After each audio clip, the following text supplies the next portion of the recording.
အားလုံးပဲမင်္ဂလာပါရှင်။ Sutero page ကနေပြီးတော့မှပြန်လည်ကြိုဆိုလိုက်ပါတယ်။ဒီနေ့ပြုလုပ်ပေးသွားမယ့် Picket File Reading Link ကတော့ January လတစ်လစာအချစ်ရေးဆိုတာပဲဖြစ်ပါတယ်။ခရိုင်းလို့ပဲ File 1, File 2, File 3ရွေးချယ်ထားရပါတော့။အခါကျတော့ကိုဆွဲဆောင်မှုအရှိဆုံးကိုရွေးချယ်ခြင်းဆုံးဖြစ်တဲ့ File ကိုရွေးချယ်ပေးပါ။နောက်ပြီးတော့ဒီ Sutero YouTube channel မှာကပေါ့နော်ဒီ YouTube channel ကိုနောက်ပြီးတော့ဒီ Facebook, TikTok, Telegram, Viber အဲ့ channel 5ခုလုံးမှာရှိနေပြီပေါ့နော်အခုကခရီးသွားလာတဲ့အခါကျတော့ဒီupdate တွေမလုပ်ပေးနိုင်ဘူးဆိုတာလည်းဟုတ်ပါတယ်နောက်ပြီးတော့ဒီအခုဒီ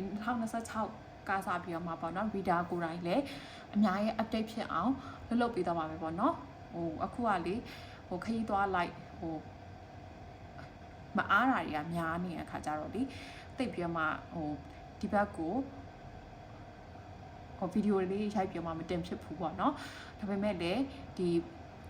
Facebook Messenger ပေါ့နော်ဒီ Telegram Viber မှာ TikTok မှာတော့အများကြီးရှိပါတယ်အဲ့တော့ personal reading လေးတွေလည်းလာပြမှာမိကြပါအောင်เนาะနောက်ပြီးတော့ဒီ Sutero YouTube channel ကိုလည်း like and subscribe လေးပြုလုပ်ပေးထားကြပါအောင်เนาะအဲ့တော့တဲ့ file နေလည်းရွေးချယ်ပြီးလောက်ပြီးနေမှာပါအဲ့တော့ဒီ file 1 file 2 file 3မှာ file 1လေးကိုအရင်ဆုံးသွားကြမယ်เนาะ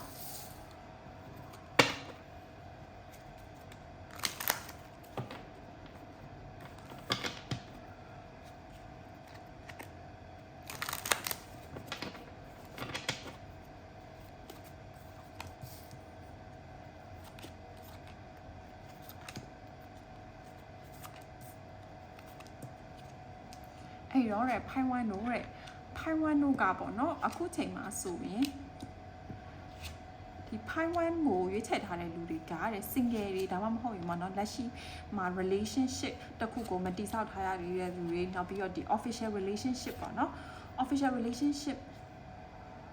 မရှိတဲ့လူတွေပေါ့နော်ပြောချင်တာဒီ pure single အဲ့လိုမျိုးပြောတာမျိုးမဟုတ်ဘူး situationship ဒါမှမဟုတ်လည်း ex ကိုမျှော်နေတဲ့လူနောက်ပြီးတော့ဒီ crush တို့ဒါမှမဟုတ်လည်းလုံးဝ pure single ပေါ့အဲ့လိုမျိုးလေးတို့တွေ့ရတယ်ပေါ့နော်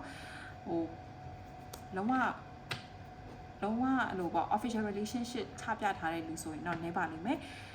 တကယ်လို့ကိုနဲ့ပေါ့နော်အခုလက်ရှိမှာဒီ energy check မှာကြိုက်တယ်ဆိုရင်တော့ဆက်ကြည့်ပေးပါတကယ်လို့မကြိုက်ဘူးဆိုရင်တော့တခြား file လေးတွေကိုရွေးချယ်ပြီးမှပြောင်းလဲပေးပါနော်အဲ့တော့တဲ့ဒီ file 1တို့ကလေအခုချိန်မှာတဲ့ကိုကပေါ့နော်ဒီနှစ်အစဆိုတဲ့အတိုင်းပဲဒီနှစ်စရဲပေါ့နော်ဒီ new beginning ဆိုတဲ့အစတစ်ခုကိုအစပြုနေတာမျိုးကိုတွေ့ရတယ်နောက်ပြီးတော့လေကိုကတဲ့အခုချိန်မှာကလေကိုအဲ့လိုဘယ်လိုပြောမလဲဒီ crash တွေ crash တွေ RS တွေ situation shit တွေ X တွေကို run နေရဲဆိုတော့ညာလဲရှိနေရဲဆိုတော့ညာလဲ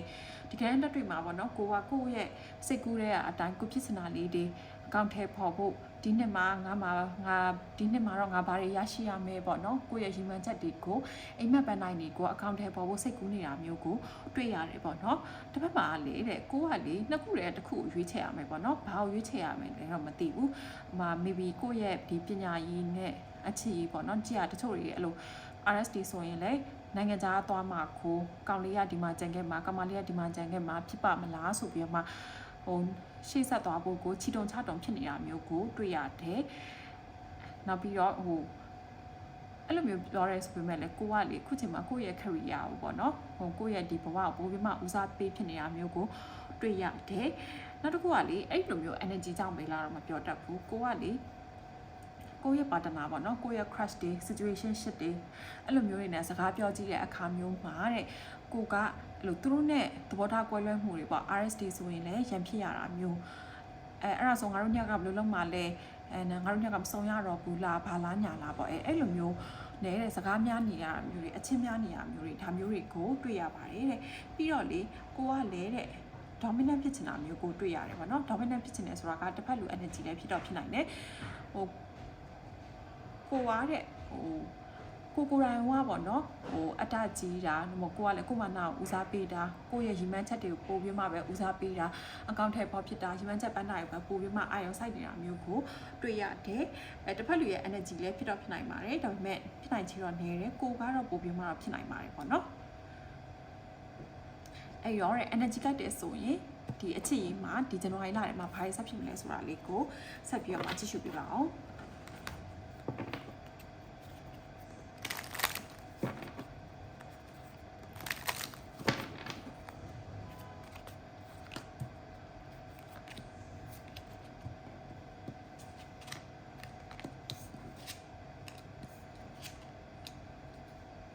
January လာထဲမှာတဲ့ဘယ်လိုမျိုးဖြစ်သွားမလဲဆိုတဲ့ခါကြတော့လေဒီ relationship တွေ RS တွေ situationship တွေ X ကိုမျှော်နေတဲ့လူတွေအကုန်လုံးကတဲ့ကိုအတွက်ပေါ့နော်ဒီလိုမျိုးကိုလိုချင်တဲ့အဖြေတစ်ခုဆိုတာထပ်ကိုပေါ့နော်စစ်တင်ဖြစ်တိုက်တာတွေနောက်ပြီးတော့တရားမျှတမှုရှိတဲ့အရာပေါ့နော်နှစ်ဦးတစ်ဖက်လုံးအတွက်အဆင်ပြေတဲ့အဖြေတစ်ခုတော့ပေါ်လာပါလိမ့်မယ်တဲ့ဒါပေမဲ့ဒီလာထဲမှာကဖြည်းဖြည်းနှင်းနှင်းနဲ့ပဲသွားမယ်ဒါပေမဲ့တယောက်နဲ့တယောက်ကြားထဲမှာပေါ့နော်ဒီအဖြေမရခင်မှာအကျိတ်အနယ်ဆွေးနွေးရတာမျိုးစကားတွေရင်ဆိုင်မျိုးမှပြောရတာမျိုးစကားနာထိုးတာမျိုးစကားရည်လူတာမျိုးအဲ့လိုမျိုးအနေထားထိကိုကကြုံတွေ့ရမှာမျိုးဖြစ်တယ်အဲ့ဒီနောက်ဆုံးမှာပေါ့နော်ကိုအတွက်နှစ်ဦးနှစ်ဖက်လုံးအတွက်တင်းတင်းလျှောက်ပတ်တဲ့အဖြစ်မျိုးတွေကိုတွေ့ရပါလိမ့်မယ်တကယ်လို့တဲ့ဒီ X ကပြန်လာမှာလား crash တွေ RS တွေ crash တွေပေါ့နော် situation shit တွေဆိုရင်ရောအဆင့်တက်မှာလားဆိုရင်တဲ့အခုဒီလာထဲမှာအဆင့်တက်ဖို့ဆိုတာမျိုး X ပြန်လာဖို့ဆိုတာမျိုးထပ်ကိုပေါ့နော်X နဲ့တော့အဆက်အသွယ်ကအရာကောင်းရလိမ့်မယ်ဒါပေမဲ့မပြေလည်သေးတဲ့ပြဿနာတွေမဖြေရှင်းရသေးတဲ့ပြဿနာတွေနောက်ပြီးတော့ဒီ situation shit ဆိုရင်လည်းအဆင့်တက်ဖို့ကိုသူ့ဘက်ကအဆင်ပြေမပြေအကျိတ်နဲ့ဆွေးနွေးရတာမျိုး crash ဆိုရင်လည်းလေ့လာကြည့်ပါစကားပြောကြည့်ပြီးတော့မှသူနဲ့ကိုယ်နဲ့ type မတူတာမျိုးဒီဟာမျိုးတွေကိုအရင်ဆုံးညှိနှိုင်းရမယ်အနေထားမျိုးဖြစ်ပါတယ်အဲ့တော့တချို့တလေပေါ့နော်ဒီမှာအ ਨੇ စုလောက်ကတော့အဆင်ပြေသွားတာမျိုးဖြစ်နိုင်ပြီမဲ့ဒါပေမဲ့ဒီလာထဲမှာအဆင့်တက်ဖို့ကတော့reader ရဲ့ energy အရာဆိုရင်เนาะအရင်ကြီးတော့မဖြစ်နိုင်သေးဘူးလို့ပဲပြောပြရစီအဲ့တော့အနှဲငယ်ကတော့အဆင့်တက်သွားလိမ့်မယ်ကိုလိုချင်တဲ့အဖြေကိုရသွားလိမ့်မယ်ပေါ့နော် justice ဆိုတဲ့အတိုင်းပဲနှစ်ဦးနှစ်ဖက်အဆင်ပြေဖို့ပဲဖြစ်လာပါလိမ့်မယ်အဲ့တော့တဲ့ retreat တဲ့အဲ့တော့လေကိုဘက်ကလေကိုဘက်ကအဲ့လိုအရင်ရှေ့ကိုဖြစ်ချင်တာတွေကိုဦးစားပေးတာတဲ့အလျှော့ပေးတဲ့နာလေးတွေကိုအလျှော့ပေးပါနောက်ပြီးတော့ကိုဘက်က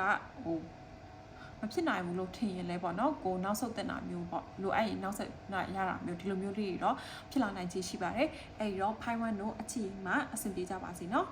ဒါလေးကတော့ Pi 1တို့အတွက် reading ဖြစ်ပါတယ်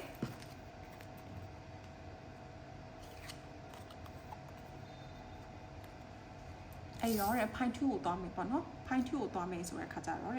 Pi 2တို့ရဲ့လက်ရှိအခြေရဲ့ energy ကဘာဖြစ်နေလဲပေါ့နော်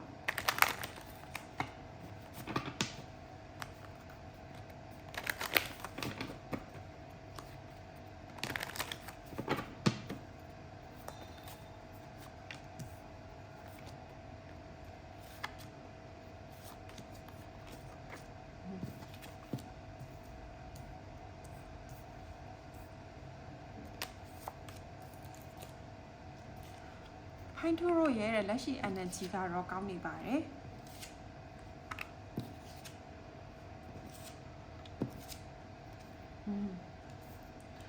ကောင်းနေဆိုတော့မှာပဲအခုကလက်ရှိမှာ Pi 2တို့ကပေါ့နော်ဘယ်လိုမျိုးဖြစ်နေလဲဆိုတဲ့အခါကျတော့အခြေခံ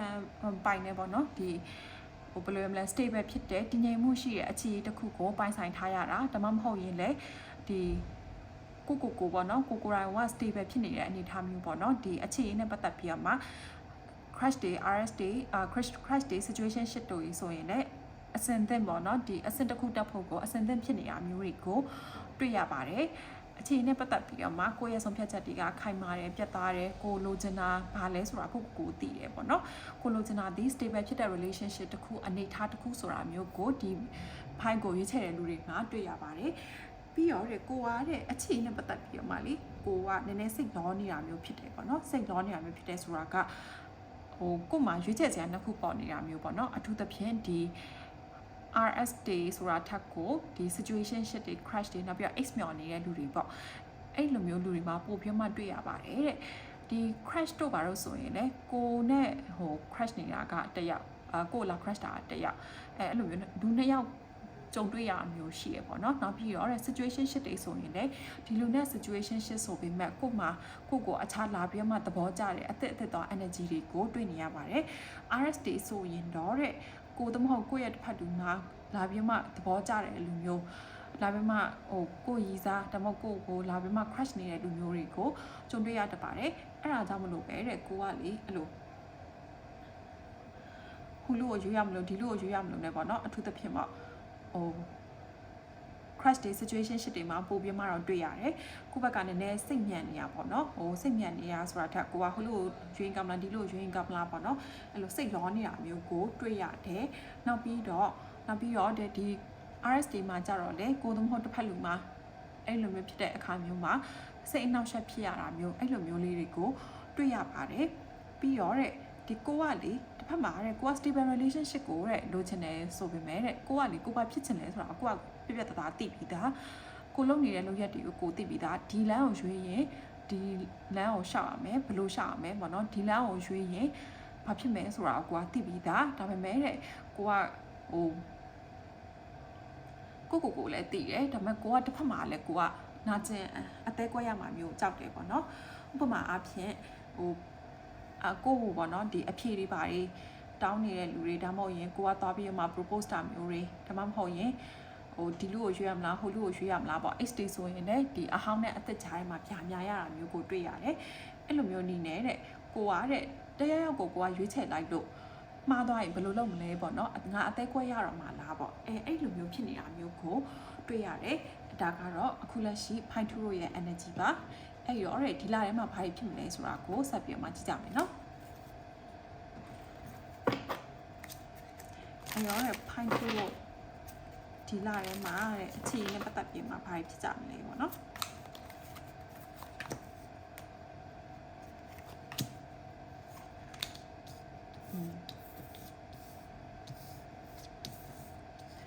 ဒီလထဲမှာကိုကတကယ်လို့ရွေးချယ်မှုအသက်ကိုပေါ့နော်လှုပ်လိုက်တယ်ဆိုရင်ရွေးချယ်မှုတစ်ခုလှုပ်လိုက်တယ်ဆိုရင်ကိုအတွက်ကပျော်ရွှင်တဲ့ခရီးလမ်းကိုရှောက်လိုက်ရမှာမျိုးကိုတွေ့ရတယ်ပေါ့နော်ကိုရွေးချယ်လိုက်တဲ့အရာတည်းကိုအတွက်ကောင်းမှုကိုအတွက်အဆင်ပြေဖို့ဖြစ်လာတာမျိုးကိုပဲတွေ့ရပါတယ်တစ်ဖက်မှာဟိုဘယ်လိုမျိုး energy ရလဲဆိုတဲ့ခါကျတော့ဒီ Pine ကိုရွေးတဲ့လူတွေကလူဟောင်းဆိုတာမျိုးထက်ပေါ့နော် Ace Day ဆိုရင်လူဟောင်းဆိုတာမျိုးထက်လူသစ်ကိုပို့ပြီးမှရွေးချယ်ရတာမျိုးကိုကဒီလူကိုပေါ့နော်ရွေးချယ်လိုက်တာမှန်အောင်မှန်ပါမလားပေါ့အဲ့လိုမျိုးခံစားရတယ်ဆိုပေမဲ့လည်းဒါပေမဲ့ကိုယ့်ရဲ့ရွေးချယ်မှုကမှတ်ကန်နေတာမျိုးကိုတွေ့ရတယ်ဒီထဲမှာဒီ Aries တွေပေါ့နော် Aries ရာသီခွင်နေ strong ဖြစ်တာမျိုးကိုတွေ့ရပါတယ်ကိုရွေးချယ်တဲ့လူက Aries ဖြစ်တာဒါမှမဟုတ်ရင်လည်းကိုယ်တိုင်က Aries ဖြစ်နေတာပေါ့အဲ့လိုမျိုးဆိုရင်ပို့ပြီးမှတော့ energy ကြိုက်ပါတယ်ကိုယ့်အတွက်ကောင်းတဲ့အရာတွေကိုရွေးချယ်မိတာမျိုးပဲဖြစ်မှာပါအဲ့တော့ဒီPine ထဲမှာဘယ်လိုမျိုးတွေ့ရလဲဆိုတဲ့အခါကျတော့အခုလက်ရှိကိုနဲ့ dealing လုပ်နေတဲ့လူတွေဆိုတာမျိုးထက်ကိုကအသက် energy မျိုးကိုရွေးချယ်မိတာမျိုးကိုပဲတွေ့ရပါတယ်တကယ်လို့ RSD ဆိုရင်တော့ RSD ချိနေရဲဆိုရင်တော့အခုဒီလက်ရှိ relationship ကိုထိမ့်သိမ့်မယ်ဆိုရင်အထူးဂရုစိုက်ကြပါကိုသမဟုတ်ဒီအသက်က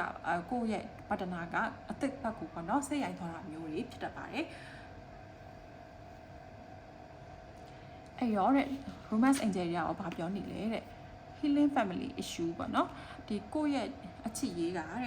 အဖေအမေတွေဒါမှမဟုတ်ရင်ကိုယ့်ရဲ့မိသားစုဝင်တွေပါဝင်ပတ်သက်နေလားဆိုတာကိုတစ်ချက်ပေါ့နော်လေးလာစေချင်တယ်ပေါ့ပြန်လည်ပြီးမှသုံးသပ်စေချင်တယ်တကယ်လို့ပြင်ဆင်လို့ရတဲ့အရာတွေရှိတယ်ဆိုရင်ပြန်ပြီးမှပြင်ဆင်လိုက်ပါအထူးသဖြင့်မှာချင်တာကတော့ RSD ပေါ့နော်ဒီ situation shit တွေ crash တွေကိုတော့ XD ကိုမပြောလို့ပါဘူးအသက်ကိုရွေးချယ်မယ်ဆိုရင်တော့ကိုကပျော်ရွှင်ရမှာဖြစ်ပါတယ်တကယ်လို့ကိုကအဟောင်းနဲ့ပဲနေမယ်ဆိုရင်တော့ပျော်ရွှင်ဖို့ကတော့မကြည့်ပေးထားပါဘူးဒီကတော့ဒီမှာတော့အခုဒီအသက်နဲ့ဆိုရင်ပျော်ရွှင်ရမယ်ဆိုတဲ့ဟာမျိုးကိုပဲတွေ့ရပါတယ်အဲ့တော့ RSD ကတော့အထူးဂရုစိုက်ပါကိုဘက်သူ့ဘက်ပေါ့နော်ဘာတွေလိုအပ်နေလဲဆိုတာကိုပြန်ပြီးတော့မှသုံးသပ်ကြည့်ကြပါအောင်နော်အဲ့တော့Pine 3ကိုသွားကြမယ်နော်ဒီ Sutero YouTube channel နဲ့ Facebook page Telegram Viber TikTok မှာ like and follow and subscribe လေးပြုလုပ်ပေးထားပါအောင်နော်အဲ့ရောPine 3တို့ဒီလထဲမှာပေါ့နော် January ရမှာအချိန်မှာဘာဖြစ်လဲပေါ့နော်အဲ့ဒီဟာကိုreading လေးပြုလုပ်ပေးထားပါတယ်အခုလက်ရှိ energy လေးကိုအရင်ဆုံးကြည့်ကြမယ်နော်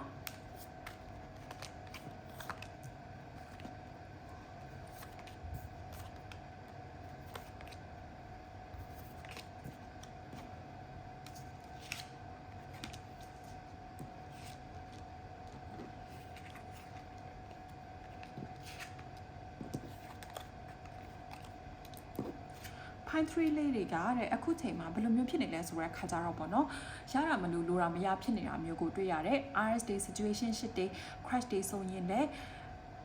ကိုလိုချင်တာတယောက်ကိုလာပြီးတော့မှလာကြိုက်တာကတယောက်ပေါ့နော်အထူးသဖြင့် RS day ဆိုရင်လည်းကိုပြောတာတစ်မျိုးကို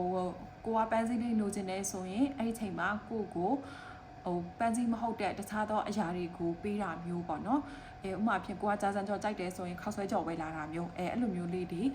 RS တွေမှာဖြစ်နေတာမျိုးကိုတွေ့ရတယ် situation shit တွေမှာဆိုရင်လည်းတယောက်နဲ့တယောက်ကြားမှာ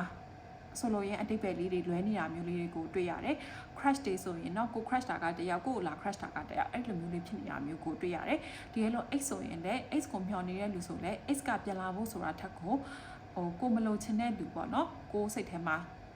ဘောမတွေ့တဲ့လူကမှကိုကိုလာပြီးတော့မှအဆက်အသွယ်တွေလုပ်နေတာ easily တွေလုပ်နေတာဒါမျိုးလေးတွေကိုတွေ့ရပါတယ်အဲ့ဒီခါကျတော့တဲ့ကိုကလေအခြေအနေနဲ့ပတ်သက်ပြီးတော့မှတဲ့ကိုမှ worry ရဲ့ anxiety တွေများနေတယ်ပေါ့နော်ဒီ RS တွေဆိုရင်လည်းသူနဲ့ဆက်တွဲနေမယ်ဆိုငါတယောက်တည်း single လုပ်နေတာမှဟုတ်အောင်မယ်ပေါ့အဲ့လိုမျိုးလေးကိုကပြောနေတာမျိုးတွေတွေးမိနေတာမျိုးတွေကိုရှိတယ်ဒါပေမဲ့တဲ့တစ်ဖက်မှာလည်းကိုက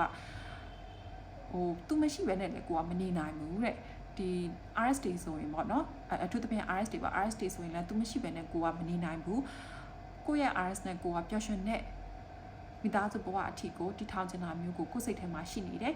ဒါပေမဲ့လည်းဒီသဘောထားမတိုက်ဆိုင်မှုတွေအကြောင်းမို့လို့တယောက်နဲ့တယောက်ကစားဖြစ်တာဒါမျိုးလေးတွေကိုတွေ့ရတယ် crash day situation shit တွေဆိုရင်လည်းတဲ့ဒီလူကိုငါအရေးပြလဲအကောင်မမြင်ပေါ့နော်ငါဆိုလိုတာကိုလည်းနားမလဲကြာလာတော့ငါစိတ်တွေကုန်လာပြီငါတယောက်တည်း single အဖြစ်ပဲတောက်ပလိုက်ချင်တယ်ဆိုပြီးတော့မှကိုကတွေးနေတာမျိုးကိုတွေ့ရတယ်ဒါပေမဲ့လေတဲ့ကိုကလေကိုရဲ့ဒီလူကိုကဲအဲ့လိုဆိုတော့ဒီလူနဲ့ကိုနဲ့ကအဆက်အသွယ်မလုပ်တော့ဘူးစကားတွေမပြောတော့ဘူးလားဆိုတော့လည်းမဟုတ်ပြန်ဘူးကိုကတဲ့ဒီလူပဲတောပြီးတော့မှဆက်သွယ်မိနေတာမျိုးဒီလိုမျိုးတွေရှိရဲဒီ X တွေဆိုလည်းအတူတူပဲပေါ့နော်အဲ့ရောတဲ့ကိုကလေပါဇက်ကတာအဲ့လိုမျိုးရှောက်ပြောနေရတဲ့ကိုယ်တိုင်ကကိုရဲ့ကိုစိတ်ထဲကလူနဲ့ကိုကပျော်ရွှင်ရွှင်ရှိနေတာမျိုးပေါ့နော်ဖြစ်ချင်တာမျိုးကိုတွေ့ရတယ်လုံးဝ pure single ဆိုရင်လေတဲ့ကိုကဒီနှစ်ထဲမှာဒီဇန်နဝါရီလထဲမှာငါအချစ်တစ်လေးတော့တွေ့ကောင်းတွေ့ချင်ရဲဆိုတဲ့စိတ်မျိုးလေးဖြစ်နေတာမျိုးကိုတွေ့ရတယ်ဘလို့ပဲအာယုန်တွေကဘယ်လိုမျိုးပဲဖြစ်နေပါစေနောက်ဆုံးမှာတော့တဲ့ဒီ Pine 3ကိုရွေးချယ်ထားတဲ့လူတွေအကုန်လုံးကတဲ့ new beginning ဆိုတဲ့အတိုင်းပဲဒီ2026မှာကိုရဲ့ပါတနာကိုစိတ်ထဲမှာရှိတဲ့လူနဲ့အတူတူအမှတ်တရလေးတွေဖြတ်တန်းခြင်းနဲ့အမှတ်တရလေးတွေဖန်တီးခြင်းနဲ့အဲ့လိုမျိုးလေးဖြစ်နေတာမျိုးကိုတွေ့ရပါတယ် energy လိုက်တယ်ဆိုရင်တော့ဘာဆက်ဖြစ်မလဲဆိုတာကိုဆက်လက်ပြီးမှကြည့်ရှုပေးပါအဲ့ရောတဲ့ဒီလထဲမှာဘာတွေဖြစ်ကြမှာလဲပေါ့နော်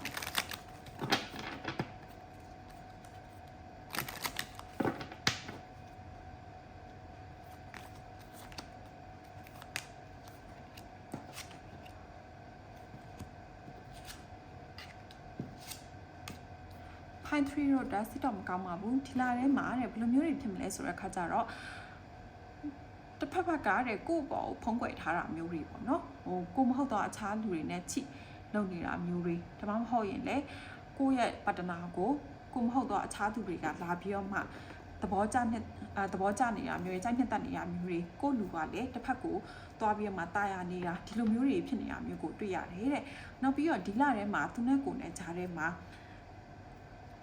ခံစားချက်ပေါ့နော် emotional connection ဆိုတာမျိုးမတွေ့ရဘဲနဲ့ဒီတိုင်းပဲပုံမှန်ပေါ့နော်ငါတို့နှစ်ယောက်စကားတွေပြောနေရပေါ့နော်ငါတို့ကပြတ်သွားတာလည်းမဟုတ်ဘူးbreak up ဖြစ်သွားတာမျိုးလည်းမဟုတ်ဘူး take a break လည်းမဟုတ်ဘူး RS တွေဆိုလည်းအဆက်အသွယ်တွေလုပ်နေတယ်စကားတွေပြောနေတယ်ဒါပေမဲ့စိတ်ထဲမှာမပါဘူးပေါ့နော်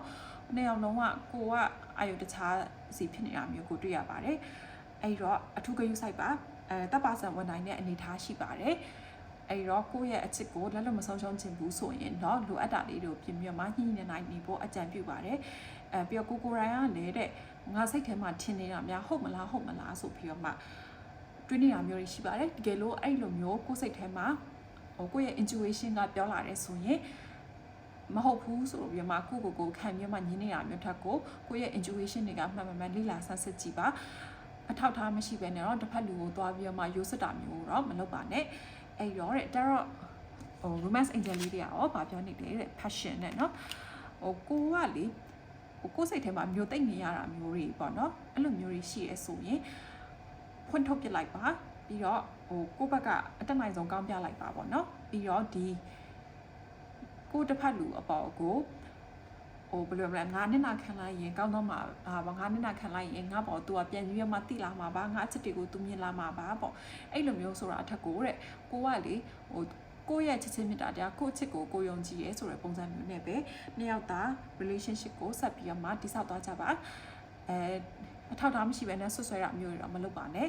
အားလုံးပဲအဆင်ပြေကြပါစေဒါလေးကတော့ Pine 3 Dot reading ဖြစ်ပါတယ်အားလုံးပဲကြံကောင်းကြပါစေSutero YouTube channel Facebook page TikTok IG IG ရောမရှိသေးဘူးเนาะဟို Telegram Viber တို့ကိုလည်း like follow လေးပြုလုပ်ပေးထားပါအောင်ဒီ